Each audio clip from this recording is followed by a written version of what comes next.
With weddings now only allowed to go ahead in England with 30 guests at the moment, many brides and grooms are facing that agonising task of cutting down their guest lists.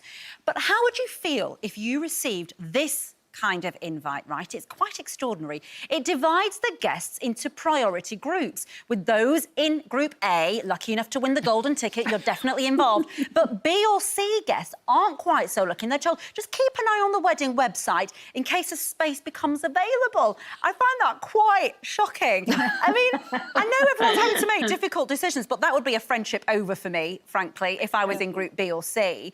But it is difficult, isn't it, Coleen? Because I think even in your family, there is a discussion being had about who's going to go to a really close family wedding. Yeah, well, my nephew and his lovely fiancée are getting married next year. They were meant to be getting married this year, but obviously with all of what's going on, that had to be cancelled. So they're getting married abroad next year, and they realise they just can't afford to bring everybody. You know, we're such a massive family anyway, and Madison's got a massive family. So they've really limited the numbers to, you know, just the parents, the bridesmaids and the groomsmen, and that's it, really. The rest of the family aren't invited. And there's a couple of members that are a bit put out by it, and they're kind of like, well, we'll pay for ourselves. But, of course, as soon as you start saying that, then people feel that they should have to pay, and Danny and Madison don't want that. So everyone else is fine. I'm really happy for them. I think it's such a difficult situation now and in the future, really. You know, it's such an expense. I think classing people as A, B and C is a bit... Yeah, you don't have to point it out, do you, Janet? You don't have to actually point it out. I couldn't believe it. I thought that was, like, socially so inept.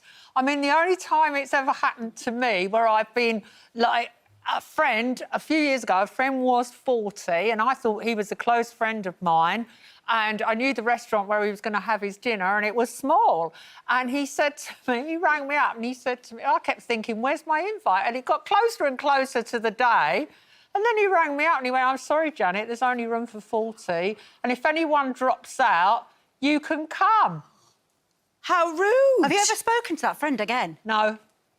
Blacklisted. Really? But I don't know, I think people get into their own zone of events organising and forget there's like a bit of an emotional thing going on. Yeah, that, you know, that sort of just... I mean, I think it's it's a spreadsheet mode, isn't it? But like for that wedding invitation, just invite Group A, and when you find out that 10 of them can't come, then invite Group B without Group B knowing that they weren't Group A. Do you know what I mean? They don't need to know. And for Group C. I'll tell you what, it gives me the shivers. It's like not being chosen for the hockey team at school, you know, in the wet rain, you're just sort of waiting and waiting. Well, I was delighted not to be chosen for the hockey It's team. like being in the queue to get in a nightclub and they don't stop by you. Yes, awful stuff.